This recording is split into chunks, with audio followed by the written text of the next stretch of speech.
Thank you all for coming out again and to hear some eco poetry and to hear this wonderful group of poets. So I want to acknowledge that we're on land that was peacefully and sustainably home to the Lenape and surrounded by coastal waters to billions of oysters, and home to lobsters, and home to whales, and home to dolphins, home to currently disappearing horseshoe crabs. And it was a land full of wildflowers, tulip trees, hills. It was a paradise if we look at the old prints and if we read the old letters. There were 220,000 acres of oyster reefs in the New York estuary when Henry Hudson arrived. The 10th grade students I collaborated with on this piece at the New York Harbor School are engaged in bringing back those 220,000 acres of oysters, which is the good news. And the Dutch even named Ellis Island Little Oyster. So that's all for the history. I'm going to now move on to the eco poetry part. I looked it up on Wikipedia, so I would know what I'm talking about. It is apparently a now recognized subgenre of poetry, describing poems and poets focused on ecological concerns. But poets since ancient times have cared about and focused on nature, as we know. In Anne Carson's translation of Sappho, she writes, "And gold chickpeas were growing on the banks." So I know that that's warming all of our beacon hearts. So still writing about the green and blue world feels more portentous today. I'm picturing the Wicked Witch of the West in her hourglass, sitting here in one of these chairs, listening. So like Dorothy, we summon our friends together in magnificent acts of caring to triumph over opposing forces. And I think a poem affirms our commitment to people and to animals and to plants. I think writing about these things conjures a closeness with them for both writer and audience. And I believe in the transformative magic of intimacy. So on with the poems and the magic. I'll read a short bio for each poet, and we're going to reverse alphabetical. So that means first is Elizabeth Zuba. And Elizabeth Zuba is a translator, poet, and writer. Her most recent book, Frog Pond Splash, Collages by Ray Johnson with texts by William S. Wilson, was published by Celia Press, one of my favorite all-time presses, and was listed as a New York Times Best Art Book of 2020. And you can read more about her if you Google her, because there's a lot more to know, and she's pretty fabulous.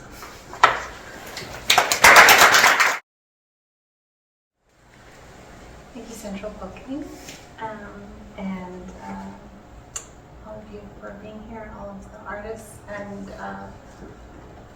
writers who are here. It's such a pleasure to be in this diffuse plurality and diffuse syllabaries under these incredible waves, I guess.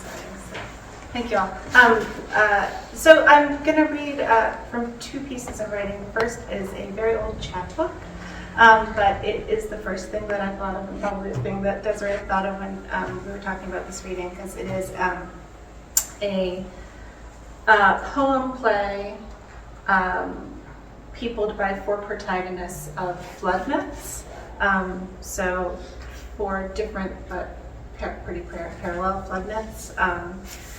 And Greek, Babylonian, Hindu, and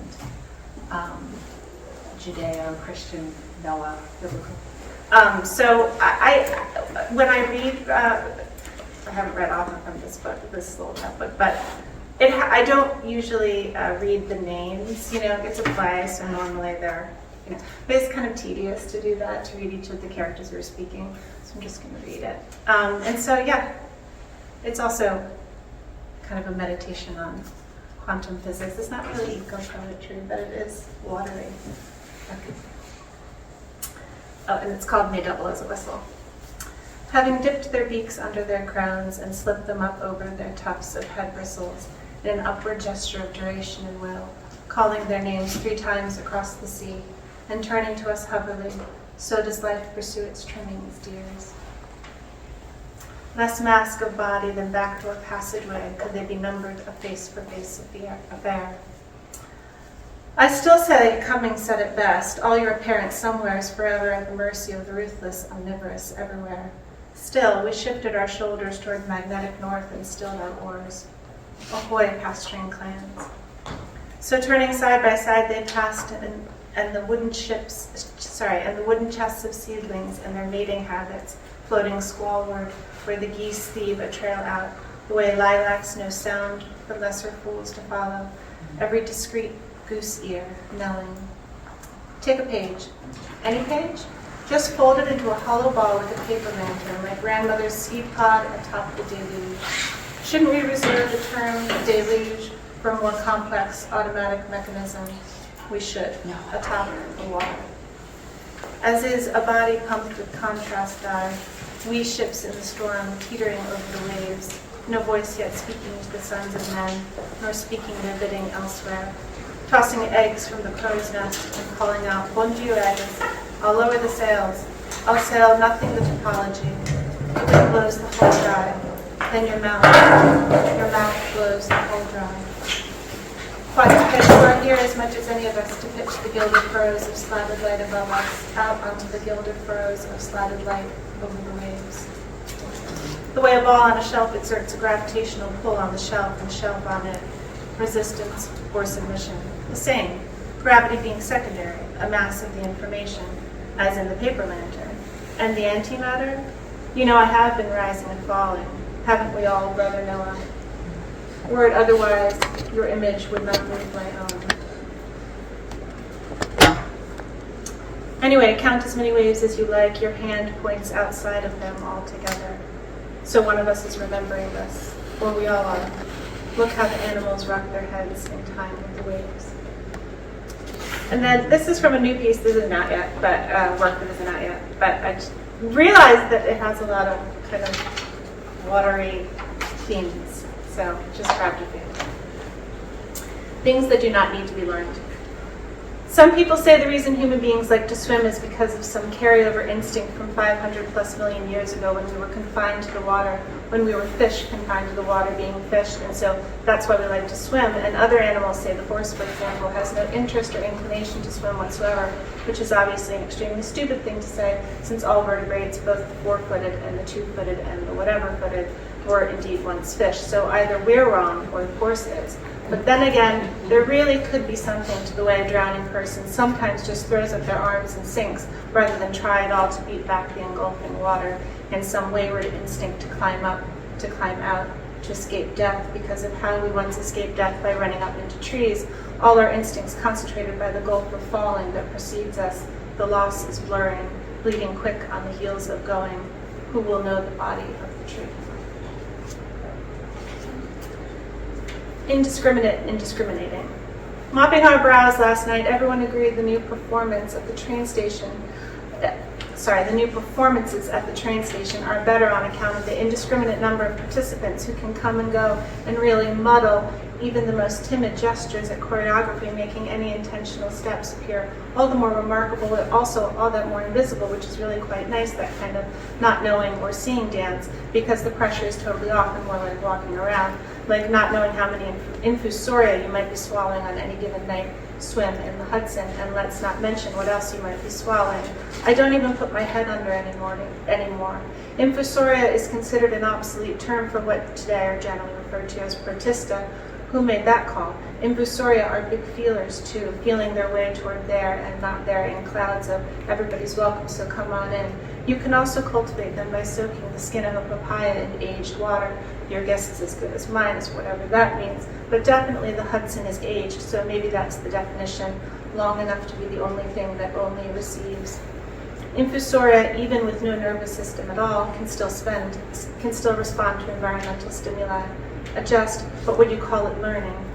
Anemones have a brain around their mouth and can learn all the difference you like between little bits of meat and little bits of blood-soaked blotting paper on the one tentacle and never tell the other tentacle anything, and may very well end up eating its own weight in paper before it realizes it's been tricked, only to do it all over again the next day. People say, I will be what I will be isn't really the best translation because biblical Hebrew didn't distinguish between tenses.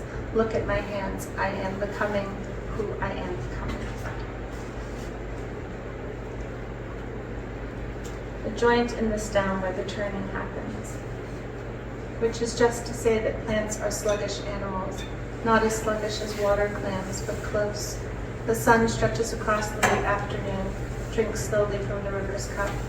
Nietzsche says man can be defined by his capacity to promise, but if the sweeping radial tip of any climbing plant, hops and honeysuckle left, bean and morning glory right, isn't faith in existence, I don't know what is. So let's go ahead and leave man out of it, shall we? Of course, it's just as true that leaves and tendrils will turn toward a red-hot wire if it's bright and warm enough, nearing it slowly until it burns itself to death. When we were taking pictures of the castle in Budapest, somebody said digital is better, if only because it's less obviously perishable, the way photo paper is. Come, come, it's on earth to say sun. It's on earth to say it over and over again.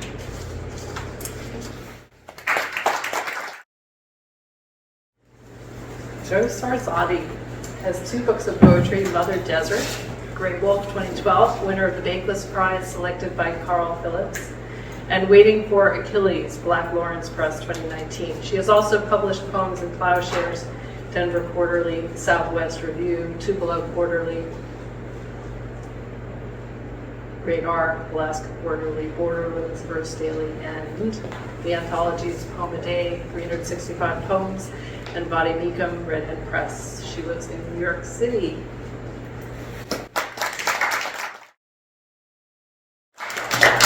Those bios, yes. Well, I am so happy to be here and challenged by reading under this rubric of eco-poetry. I, like Desirée, had to look it up and understand it to be, poems about the natural world, but with some sort of embedded message or warning. So I think, it's not uncommon at all for poems to be about the natural world. We were also enjoined by the redoubtable Desirée to celebrate water. And she said, well, you've got a lot of time, just write a water poem. So I knew that's right. So great. I passed through a lot of those points, especially the drowning and that. But I wrote pages and pages, and I think I have a haiku, which I may read at the end if we've established enough trust and stuff. But we'll see.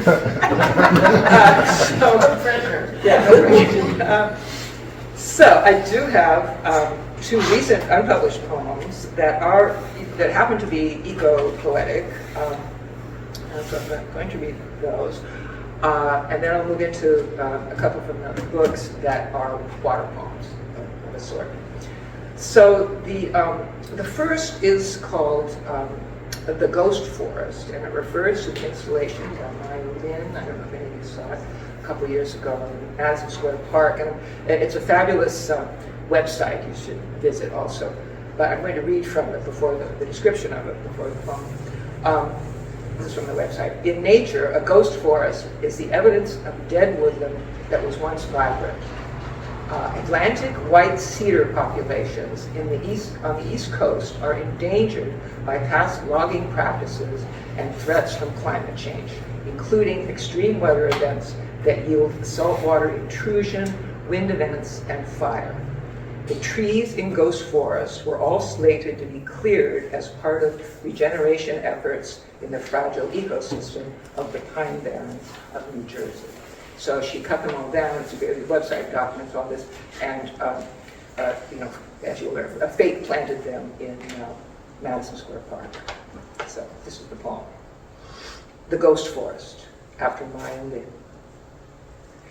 In the Ghost Forest, already dead trees, killed by salt water, fake planted, still in leaf, still in sap, no thought of rooting, no thought of thriving, are tucked among high-rises to finish dying, to haunt us, to sting even in humid August air. I taste ocean. Is decay salty? I feel their longing, their drive toward death. Earth, dark, the beginning, back to nature. Slow but unstoppable, dry and leafless now, how patiently they wait.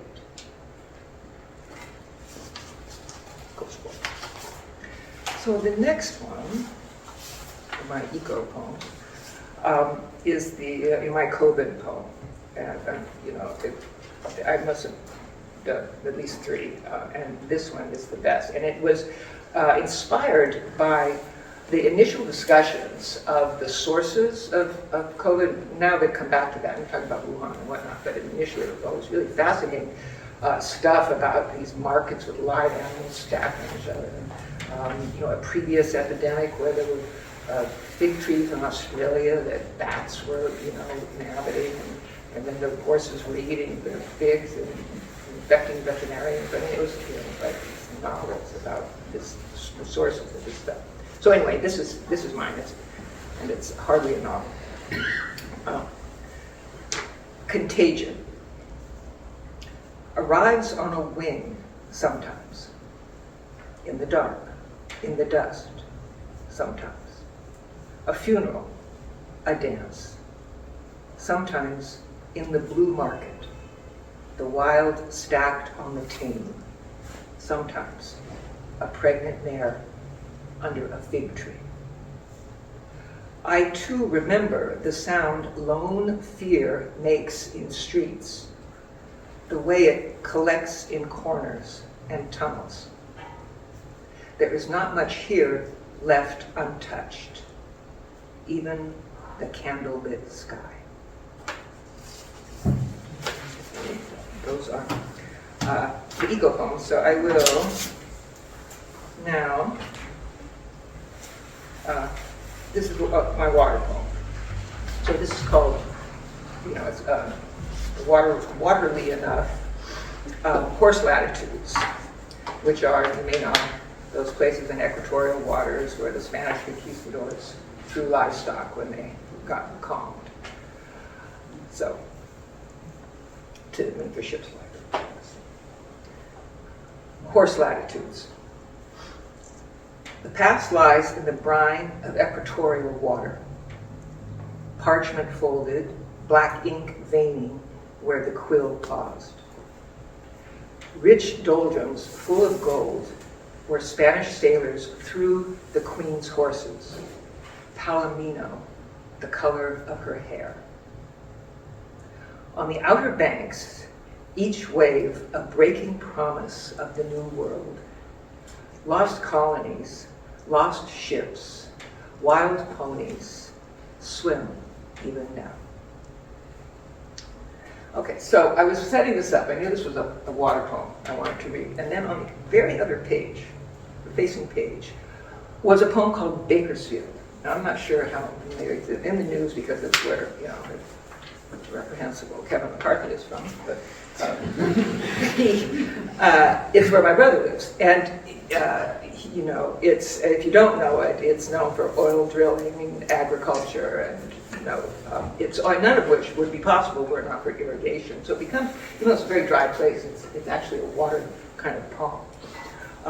So I decided to read it, and then I'm going to read something from my brother. So, Bakersfield. Distant hills like loose skin on a cattle carcass.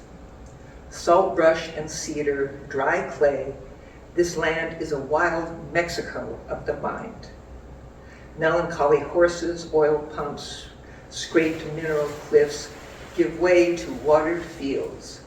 Green industry that bends workers' backs like tables set on a leafy carpet. Losses submerged in white cloth bustle. The dull land whispers its barren secret. Memory knows there is no water here. So, So my brother sent me an email recently. If you may have been in the news, you've heard they're having, historic levels of rain and snow in California. So it says. As you probably know, we've been getting historical rain from our 12 episodes of atmospheric rivers in California. The San Joaquin Valley is filling up with water just like the old pre-Columbian days before dams, canals, and giant corporate farms. The headwaters of the Kern River have 3 times the amount of water in snow ready to melt than the capacity of Lake Isabella to the east of us. In November, it was at 7% full. It is now at 63% and climbing. Thank God, the Army Corps of Engineers just finished fixing the dam leaks and made a new spillway.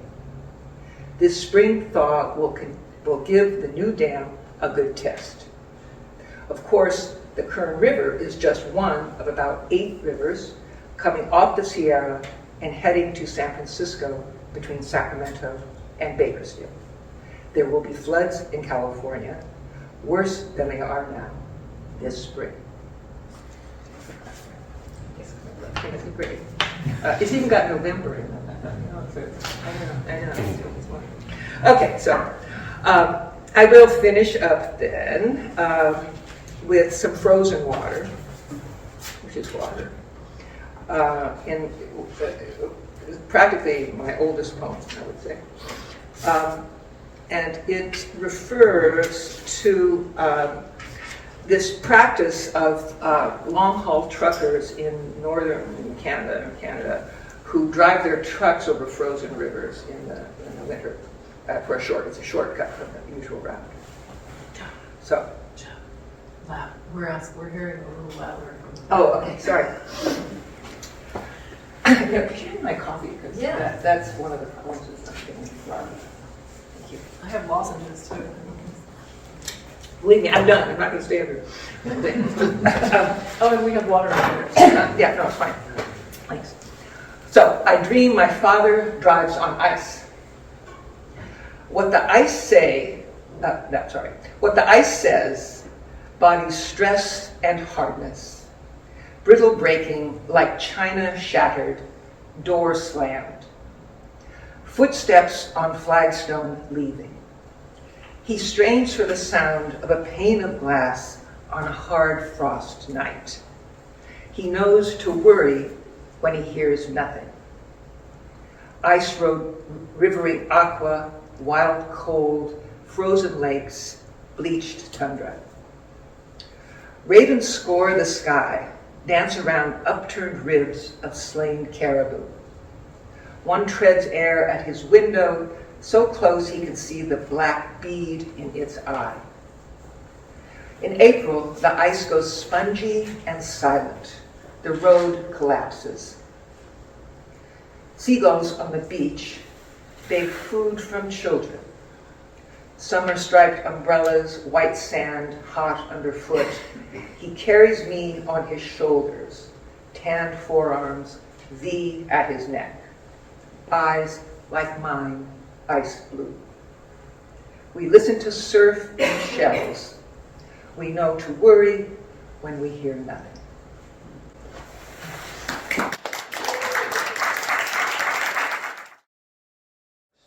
Okay. Thea Matthews is a poet and educator of African and indigenous Mexican descent, originally from the land of the Ohlone, San Francisco, California. She holds an MFA in poetry from New York University, and her poetry has appeared in On the Seawall, West Trade Review, Southern Indiana Review, and other journals. Currently, Thea lives on the land of the Lenape, Brooklyn. Welcome.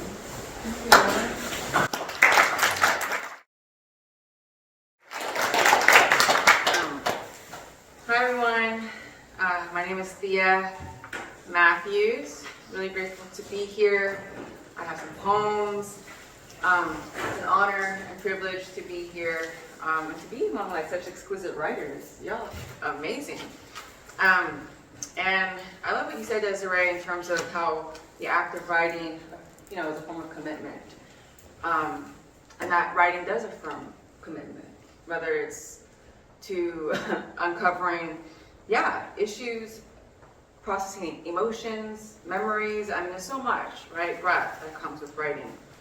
And eco-poetry, right, eco-poetics, for me, really engages with documentary poetics, engages with race and the relationship to land, body, people, the natural world, really, right? And so I'm, as what was said from SF, this is Ashes of Paradise, 2018 campfire. And so, pre-COVID, we were N95 masks. We had to. The breath was so bad out there. Caught pneumonia and to see orange sun and just, to live in a city under smoke. And, Paradise City no longer exists, right? That's 2018 campfire. This city breathes the ashes of paradise. Together, we breathe the ashes of the town, the wealth, the seclusion, the solace from city life, the lost escape from grind to breathe. A birthright, now a luxury, like access to clean water, technology, the war for higher wages, wages on. Herds laugh and mingle, act as if nothing is happening. Something is happening. Sea levels are rising. Ice caps are melting. California is burning. Katabatic winds play with electrical transmission lines. Acres burn. Money, cars, houses, horses try to flee. Nearly 14,000 homes destroyed. We'll see, I'll get away with this one. I don't know. Putting violence down in poetry after Douglas Kearney. Because environmental crisis, well, we'll see, poetry.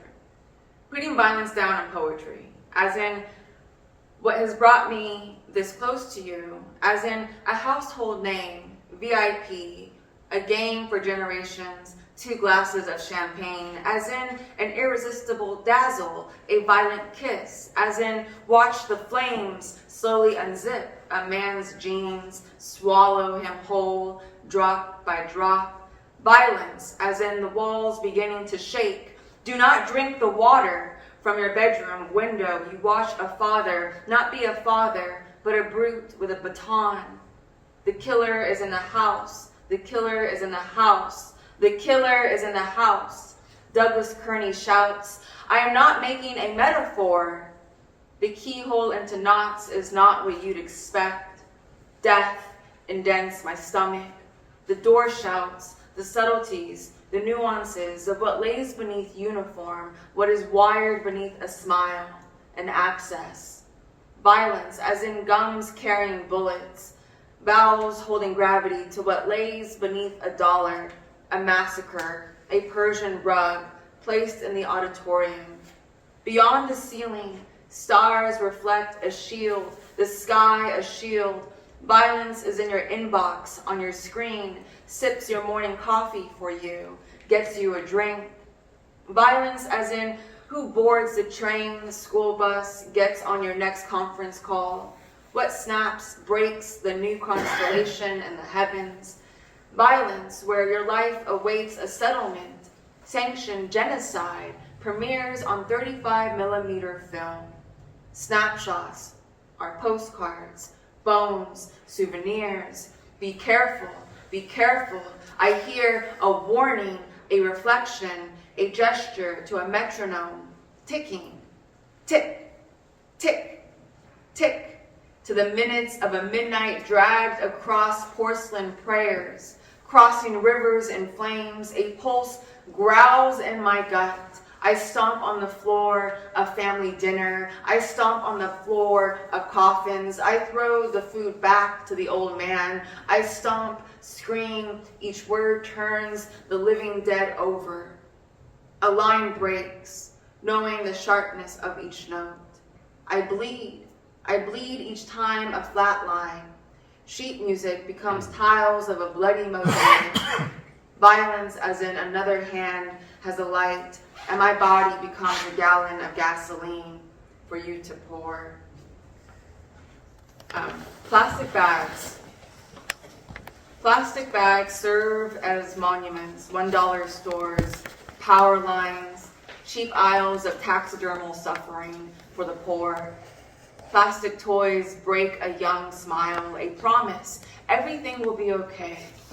Everything is not okay. A heavy heart plummets to the belly, a brain swirls in a state of denial. Another hand is guilty of murder, eyes flicker like a city light about to die. And that denial, right? Like people have denied climate change as much as people deny systemic violence, right? And so finding that bridge is very important too. It's all cross-intersected. There's no separation. Come we lay on the backs of our dead, we hyphenated, sliced between worlds, stripped from continent, detox in cold incubators. A congested cry of protest fuels the body. The smoke of aluminum and glass glisten. The procession begins, unfolds like a map. Snare drums, black poems beat with fists, smashing idols, the lungs swollen, a highway blocked like a clogged artery. A demonstration of buoyancy. We trudge in motion, one day at a time, new crust for the core. The ocean floor spreads, continents question their boundaries. On land, water rises or recedes. We never have to be taught to applaud our assassins, celebrate captivity. No one can make a legend out of massacre. And I'll close with this one.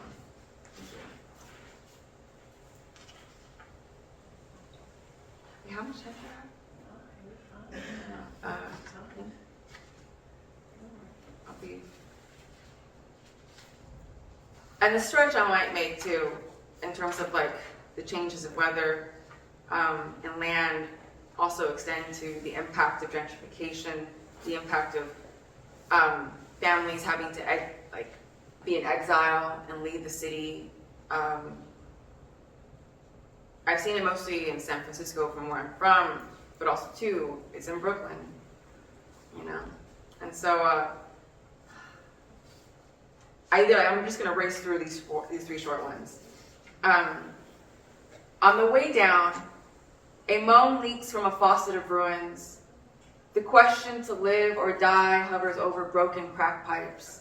A broke down house of secrets, where a family is crammed into a carton. The $1 store is Disneyland. The kitchen a hole infested with mice. It takes less than a minute to hit the ocean's wall from the Golden Gate Bridge. The leak rattles the bones of my legs.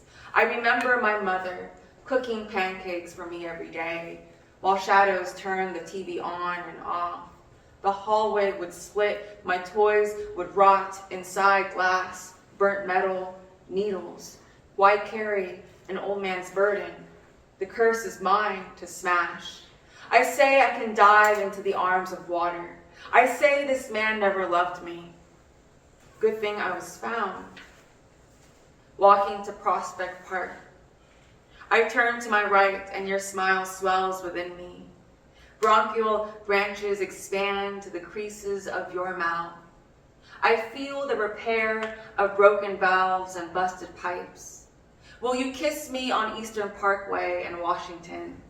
I want to taste your saliva in the kernel of marvels and rivers of passing cars, bikes. I want to hold you the way I hold this perfectly hatched sparrow egg and marvel at its magnificence. I was perfectly cracked open at the center. I found it a few trees back, resting on the roots of a fern tree. Stoic brownstones rest their heads on rock, and empty stoops wave their opulence. It wasn't always this way, and you weren't always dead. This is the end, literally, but and figuratively. This is the end, or so I think. Counting the city's breaths, like missing Black families in the streets, like children stolen by uncontrollable hands, like wildflowers on newly bought property. She is dying slowly. Her heart beats a final countdown. How will we brace ourselves for the impact of a falling tree? Will we shatter the windshields of gentrifiers? Will we scream so loud ears will bleed of white babies who gawk at the Blacks because they've never seen someone Black before in their neighborhood? Will we burn to ashes a city money hungry? The state penalizes the poor, passing out tickets as if it were scratchers to ones struggling but make too much money. Cop rejects chase bus fare while cops shoot unarmed suspects. Together, they sterilize the blocks, paint the streets. Can tears be bought out? I don't know. What I do know is that there's another apartment building on fire and another family disappears. Thank you so much.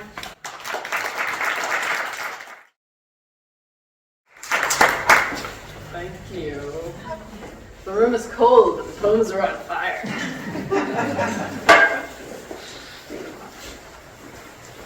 All right, next up. Stephen Massimilla's books include Frank Dark, Hot Off the Press from Darrow Street, 2022.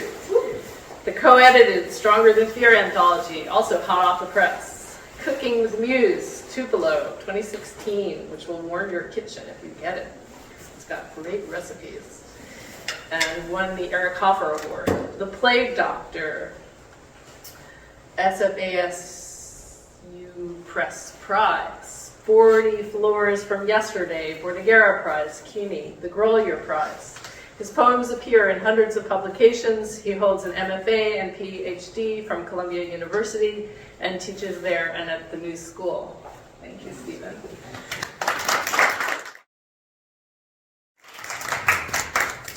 Thank you so much, Desiree and Maddie and Central Booking, and to everybody who's here, including the wonderful poets who are reading with me today. I thought for just to give us a break from all these words, I would, since we're standing in an exhibition space, show you some images. And also, this exemplifies how the themes of this reading suit, because these are waterfront images. So here, this is a painting I did of a kind of gothic, apocalyptic waterfront. This is an image of a plague doctor standing here. And it, the hole-shaped hat, it's the plague doctor in his hole-shaped hat. So the hole is a reference to a boat, which is waterfront imagery too. And the only problem is this book dates to years before we had a pandemic. So it's only evidence that poets get there first. Yay. And here I'm going to share this self-portrait. This is a self-portrait. It's a painting of myself, but a little slight adjustment here that has one human eye and one lizard eye. So that tells you something. And then we have this title, Frank Dark. And the poet Charles Rammelkamp said that this title made him think of some mysterious gunslinger that's come to the American wasteland to administer whatever grim and significant bit of justice he can. But that's not what I had in mind at all. But it could be a proper noun, Frank and Dark. Those could be proper nouns, or they could be nouns that are not so proper, or they could be adjectives, or any of the above. But the poems here are all, I mean, everything that I do is water related. I don't know why. That's just the medium in which we find our being, and I'm committed to paying attention to it and protecting it. So the first poem I'm going to read you is entitled Aurora, and it's a poem about looking out over the water. It's also a poem about writing, and it's a kind of takeoff on the Aubade, where the speaker wakes up with a loved one and greets the sun. Only we're told in the first line that the speaker is not with a loved one, is having trouble seeing the sun. So it's a twist on the Aubade. Aurora. When the brain is quiet and the night too long with no love, to squint is to wake up images and call them fish hawks, stealing under eyelids in sparse light, long skimming hooks over lines that might mirror their wings. Excuse me.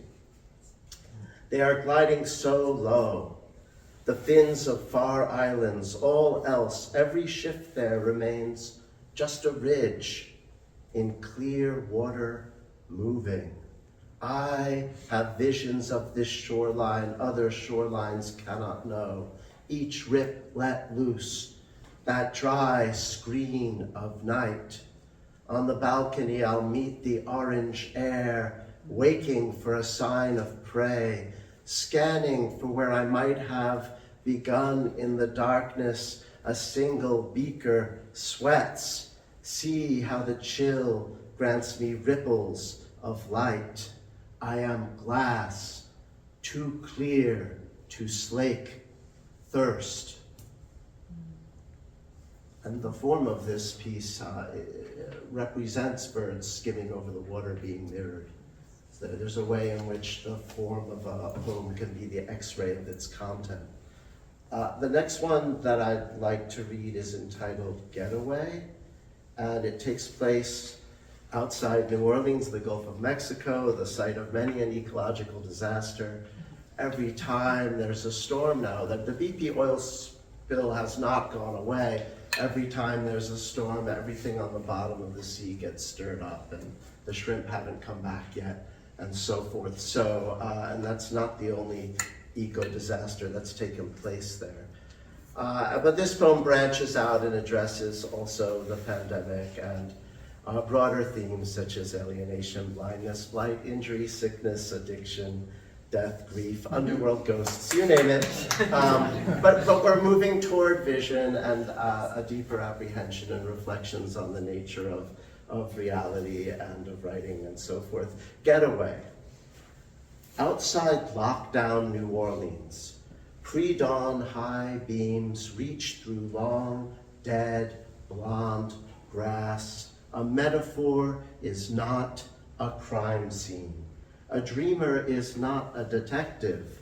For one thing, island lit from inside, hard to enter where the pelican swims out, beating wings, matted, emulsified. The half smile of a fish's wake in fluid poison tears no seam of sky. No plane passes no bird. It's a shame to lose this scenic route.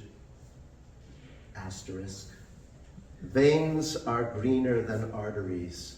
As on old maps, each line travels alone into the morning, down sandy trails as shaky as a phantom's scarred forearms at dusk, when and where the light defines its pattern of flux, the only reliable fact in all that loss and mendacity. On this dock, a close skeletal moss of minutes kindling. The way forward is the way back and is not safe.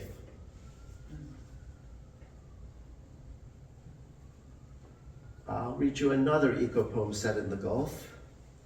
And it's also about a pervasive sense of guilt, since no one is blameless. And I refer here also in the poem to men of war, which are Portuguese men of war, which are jellyfish, as most of you know, but just to be clear. What I was then, twisted black coil uncoiling along the Gulf Coast, sleepless trawler shaves and cuts at the horizon, torn shade takes the pre-dawn cruise, longing past yesterday, past myriad scattered islands, dragged along with a few entangled octopi, drained of color like lost human parts. Maybe Melville meant that nature would endure no matter what we did to ourselves. It's not just this vintage beach load of fat, not just the virus, nor that backward coal glare, nor the invading wave of men of war. It's also the otherworldly industry of exhaust trails sticking to an ill-lit sky, lines crossed long ago, still eating at my back and neck, bloodlessly through the skin. This next poem is set in Los Angeles, so we're moving around. We're also staying by the shore, down the coast from Santa Monica, closer to Venice Beach and so forth. This poem has pollution in it. It has injury, addiction, sickness, all that, alienation. The speaker is not really, I project myself onto characters. As Emily Dickinson said, when I say I mean not myself, but a supposed person. Now we're looking at this LA from the air here. Map of scars. And Los Angeles feels huge to my uncharted goal. Wavering district, gunned with lights. Delirious, veined streets, opening treacherously between gas clouds, listing against the ocean. So many black stars as the heat sinks and glisters into listlessness. Where is the nearest hospital sign? When will I learn to read the airbrush deity on the universal billboard? Lounging up there, a cream pink lemur of wasted paper stuck together, eyeing sleepless escalators, noiseless crushes, cars. It goes on, and I, the scavengers double, having fiddled with oblivion, quitting this shore, lifting over the ships, the persistent hiss of waves, haven't gone under. Not yet. I've never seen the watchtower. Do not know the junkie's name, tapped out elsewhere on a cell phone ditched on the beach. Tell me, fellow dirt gray feather shedder, filthy artist, poisoned loiterer, among breaths without bodies, are we tired of not shining on heaven's silver X-ray screen? Does your brain whirl with this distance, the old damage between us, wherever you are, whatever you are? I'll just read one more poem, or maybe a poem and a half. Because these poems have been somewhat dark, hence the title. So I thought I'd read a more meditative, imagist, nocturnal poem. So it's still dark, but it's pretty. And there's also in this, it's a seascape poem. I'm sticking to the sea. There's a hadrosaur in here. That's a creature belonging to the class of dinosaurs that have that weird rudder bone on their heads. Just so you know. And it's entitled, that means the same thing, Above the Insomniac Sea. Above the Insomniac Sea. Scimitar Beach cuts the bay in starlight. Black surface searched by a beam that speeds the crests and jumps what it cannot touch, to skip, to glance above the book, to wake, to be touched by you know not what. Hard waves as of wounded otters thump below the door, frightening the surf noise back out to sea. Under bulbs behind drawn curtains, ghost of gauze in a frame breathes in above the clutch of sheets, the narrow bed, on the pillow, the woman in white. Now touch this paper cover as you would touch the beach light. Open it like a wing untouched by the lamp that enlarged it, each word a moth that beats on a screen. Bruise spreads through the shark's head sound, rippling to hint at back fin or head bone of hadrosaur, each crease touched by the nether reef, a landscape never to emerge, a language, a surface touched by whatever was, an underlife long overshadowed by amnesia, the sleeper leaning late and reading there. Actually sounded more Gothic than I realized. The last poem is the half poem. So this poem takes us away from anything as specific as a waterfront or even a pandemic, and is an attempt at bare geography. That's the title. It's an effort to find that tranquil space within and beyond the limited confines of the self, in the spirit of the Bhagavad Gita and the Buddha.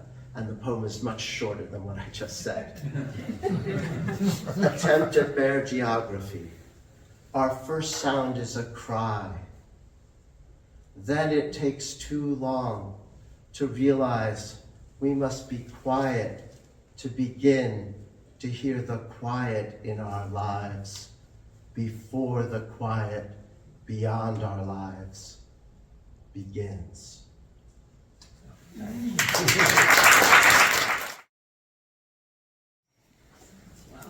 Stephen, you got me at airbrush daddy.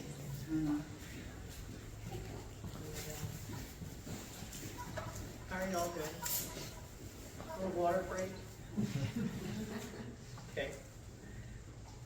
Alonso Llerena is a Peruvian writer, visual artist, and educator. He has earned an MFA from Bard, Milton Avery Graduate School of the Arts. His current work explores the interconnection between the poetics of exile and the poetics of the remains. His words cling to concrete materiality of trace, ruins, whether physical or ingrained in memory. His work has appeared in Prairie Schooner, The Offing, Fence, Cream City Review, and elsewhere.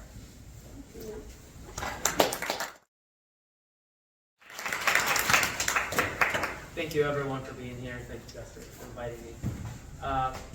So a lot of these poems speak of water, and water too, where I come from in South America and Peru.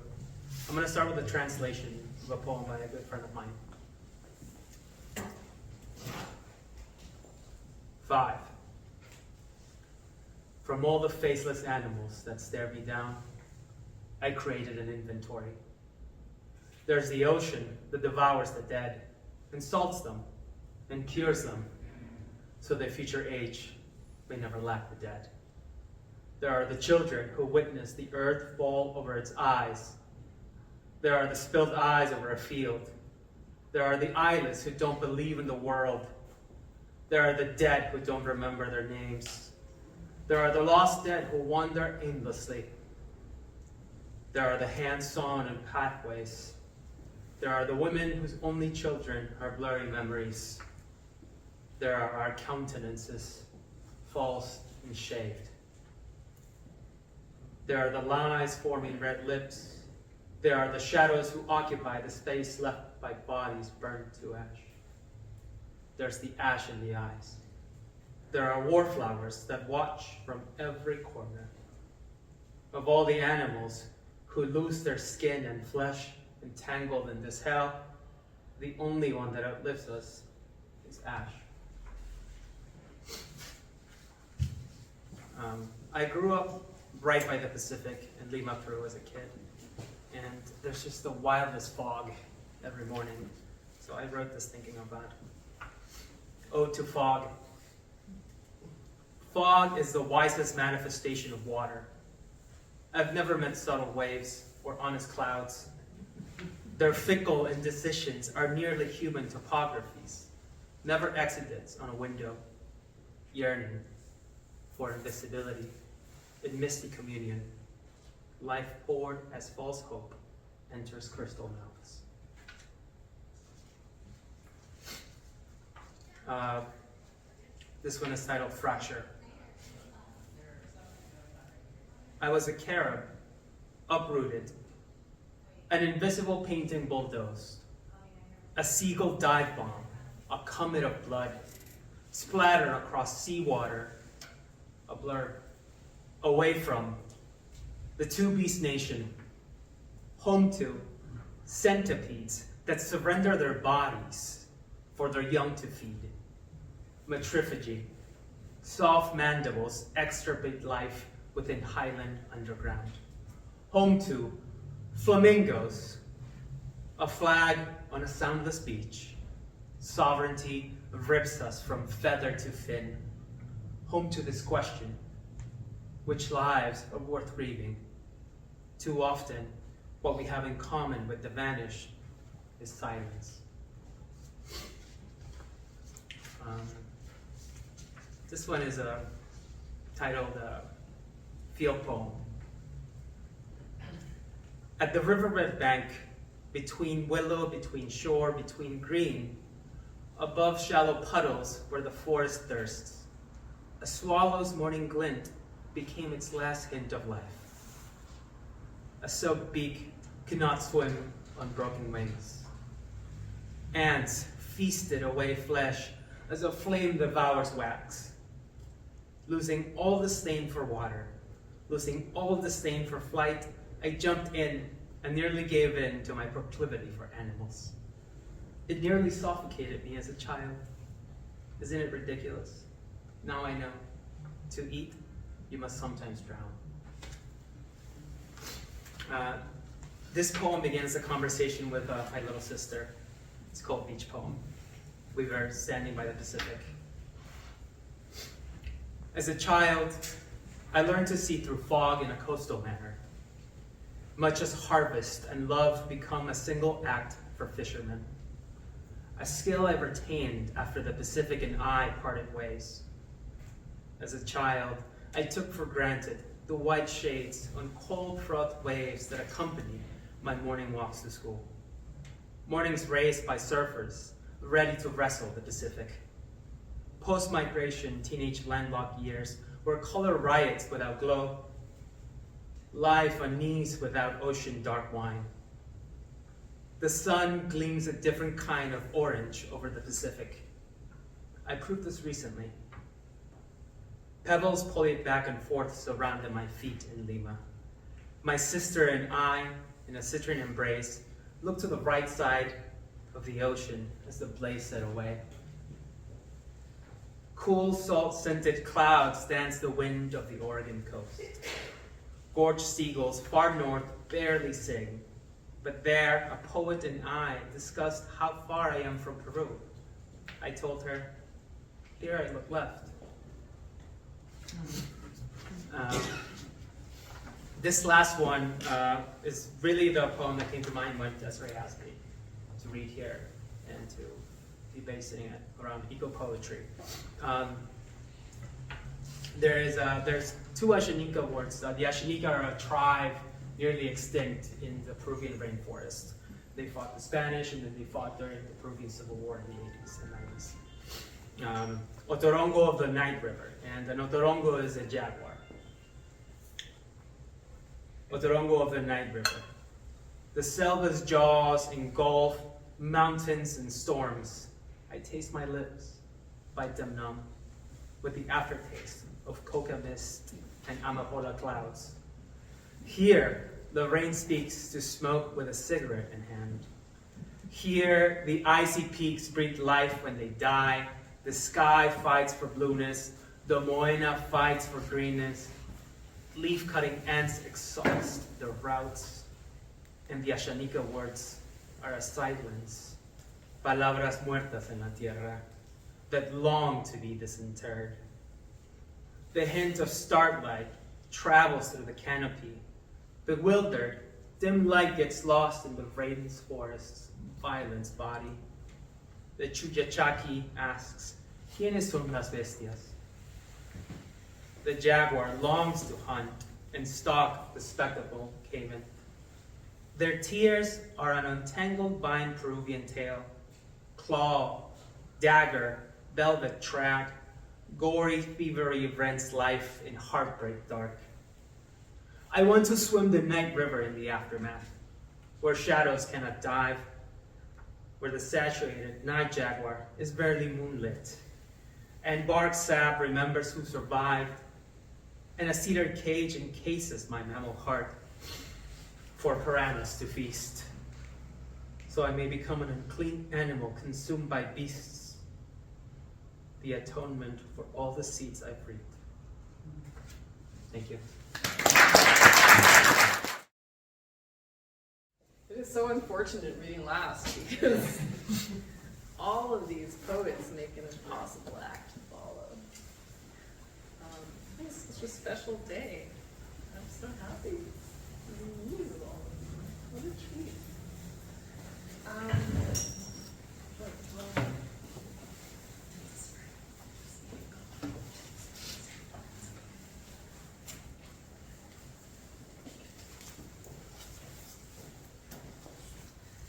She loves me not. Did you study 3 centuries of storm? Are you thinking you know them now? Have you measured all the temperatures of surface, of sea, of upper air, assimilated the data, validated the models, assembled the atmospheres? Were there uncertainties, anomalies, random noises, biases? How careful a watch did you keep? Will you make a better weather for the crops, for the birds, for the beasts? Was it all worth it? Extravagant and rash one, are you now wistful? Do you want to fasten back the petals? Are you thinking about the flower? How yellow was the center, how velvety the whorl. Can you still smell her rusty perfume on the wind?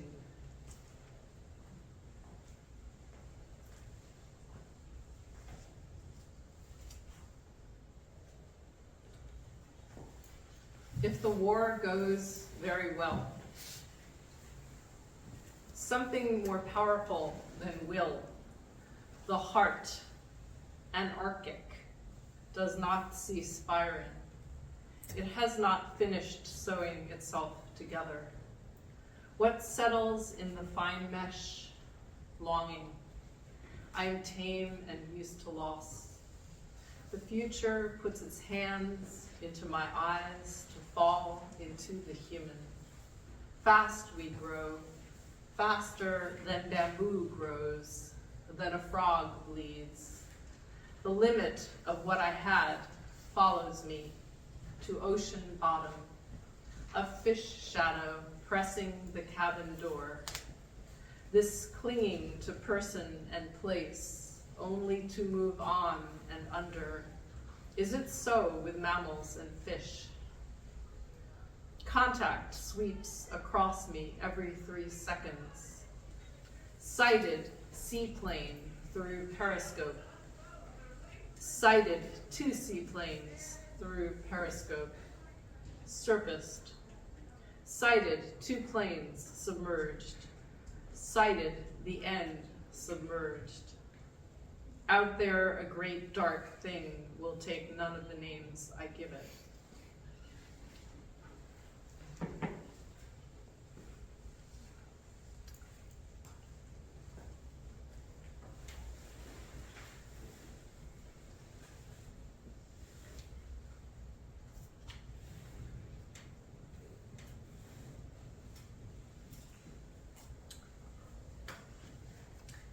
This poem's called Indigo, Indigoing, Indigon.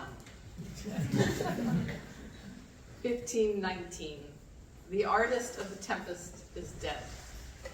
Leonardo leaves behind his drawings of whirlpools, tanks, flying machines, inky details of empire building, while Magellan sails the globe and Cortes lands in Veracruz. In his second letter to Charles V, Cortes tells his king he sees as many hues for painters in the Mexican markets as in Spain. Vendors selling 12 shades of dyed fur, 17 colors of woven jaguar motif, indigo plant, cochineal, the purple dye of sea mollusks. Harvest of the living by the living. A hurricane is coming. Gone the earth's wild scale and man's. All is now specific and small, as the 8-inch water lily spirit with an azure bird riding its head.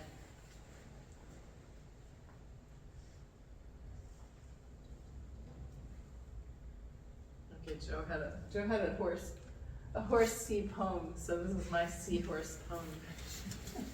Destiny relocated. While I sleep, someone paves the river, darkest terranthropy, beyond the work of werewolf, skinwalker, and trickster. Mercuric line rushing with traffic apocalypse over what once flowered. Mouth, a veil of sighs. Her throat, a trauma that if it could be told would be a history of truth moving as fever through the night. Charging the horizon like horses shipboard, neighing, lost to the sound of waves from salt to battle.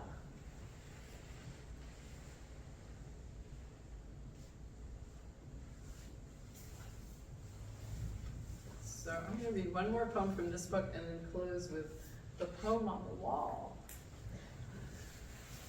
Letter from the Bruja to Cortez. When the earth cancels herself with new skin flayed from the old, recall the symmetry of bones. You know the priest is hiding in the tower, speaking prophecy in the voice of a god. Try on the shirt of coyote first, then the bird suit of yellow flight. Try on the armor of terrapin.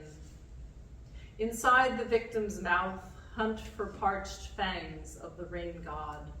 Under crocodile stars, blow the trumpet for the slain deer. Only then, when you touch the vessel with its procession of warriors, will you traverse a flaw in the world to emerge with the head of a lynx. I step through the sea's door with green staining my hand. Still no one answers my questions. Tell me why someone must always be sacrificed for the future to be assured.